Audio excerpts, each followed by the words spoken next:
So there's a few different mission types, right?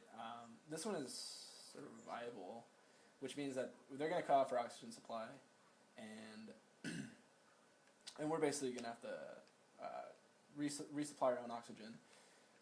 For 5 minutes is the minimum requirement for extraction. I should have switched my weapon. Can't believe I kept this one.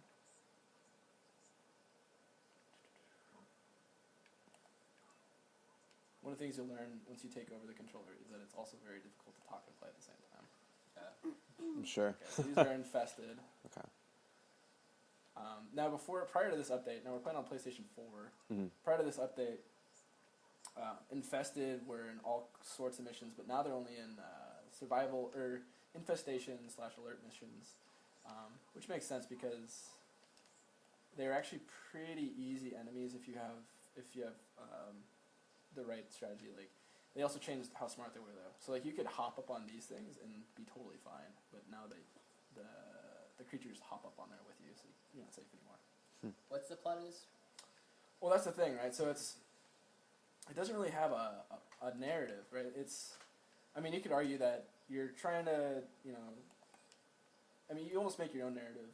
Some of the boss characters you face talk about how you're a mercenary and you're just doing things for the loot, which is true because it's akin to an MMO or a role-playing game in general, where you want loot because you can improve your character. So they're not wrong when they say you're a mercenary.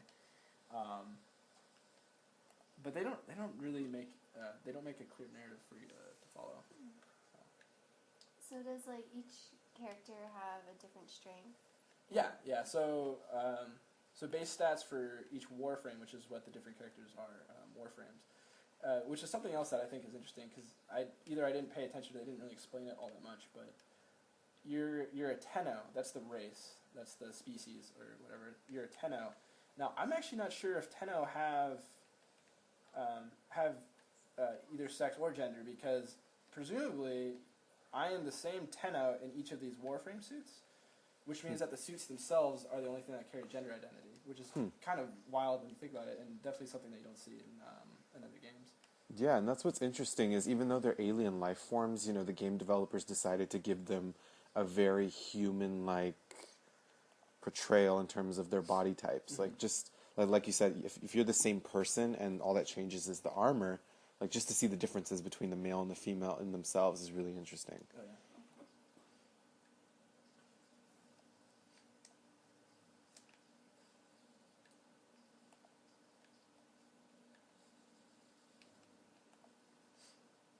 This is very fun to watch. Oh, well, you get to play. Don't worry, you get to play. So I just tossed. It's called a glaive. It's like a throwing disc with blades. And so with each Warframe, you get a primary weapon, which I have this laser rifle equipped, and then I also have a pistol. I have this awesome heavy caliber pistol, and then you get a melee weapon.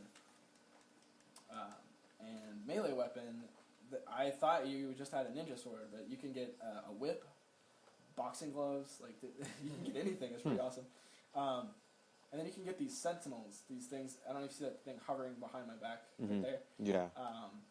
And it's funny because I think the sentinel wasn't something I was going to use because it's like a crutch. But honestly, the sentinel doesn't do all that much for me, except it helps get more loot or maybe inhibits an enemy or something.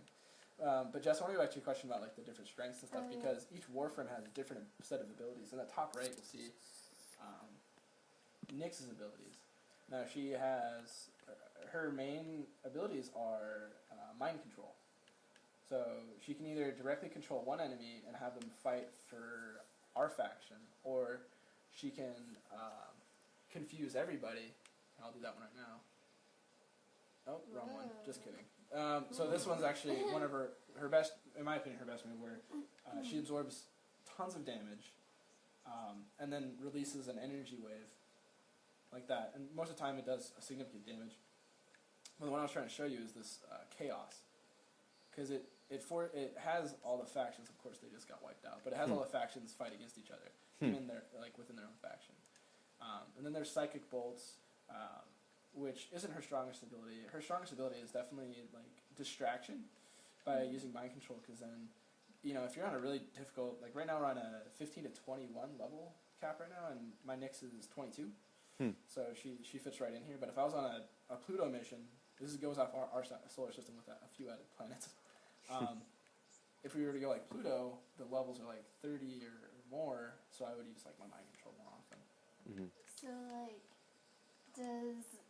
since we're focusing on gender, like, so does like the female characters have more like mental power as well, like the male characters have more physical strength? It's interesting that I couldn't say it for sure, only because I think most of the characters that I've been using are female. I'll give you some examples. So Nyx is more of a balanced character between her shields and armor, I think. And yeah, she uses more of the mental abilities. The male class Rhino is brute strength. No, I mean, even though they're aliens, there's that whole argument that, well, yeah, genetically, men have the hormones to have a nature's based strength advantage. Whatever. So the Rhino Warframe, I would consider like the stereotypical, like what you would see a male as in a video game, which is fine because it's a tank role. But then there's also his counterpart, I would argue, is Valkyr, and she is absolutely incredible in terms of her strength, because she has really low shields, but then the physical power that she delivers is like directly opposite that. Like it's tremendous. Like her master ability is like you punch people and they explode. So it's like you can't compete with that. But that's a good question. And then I think the majority of female character powers are more like magic based, I guess. But again, I've only played heavily with two male characters, and they have more physical abilities. Frost is less physical and more magic type again. Jeez, I'm in trouble. Get out of here. Let's see, other male characters.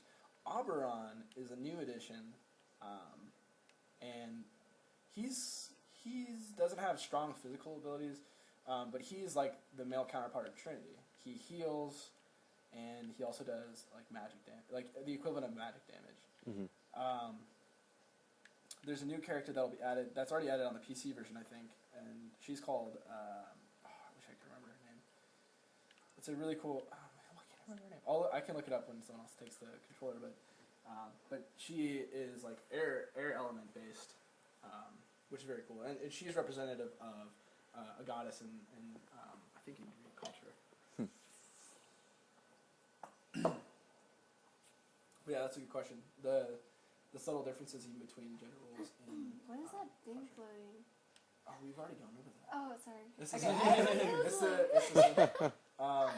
so this gentleman or lady who's joined this chat says hello.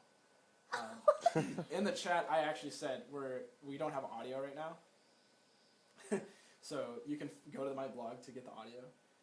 But if this person asks any questions, then we'll address it.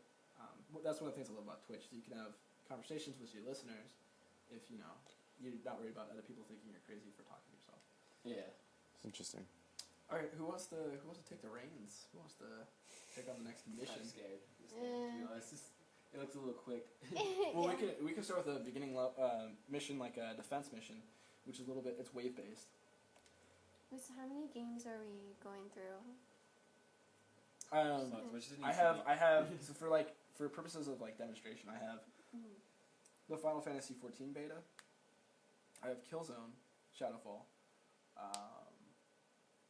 I have DC Universe. That one's kind of harder to do. This is the most viewers I've ever had on a live stream. How many? 4? 4 Man. viewers. We're breaking history right now. All right. Why don't we start with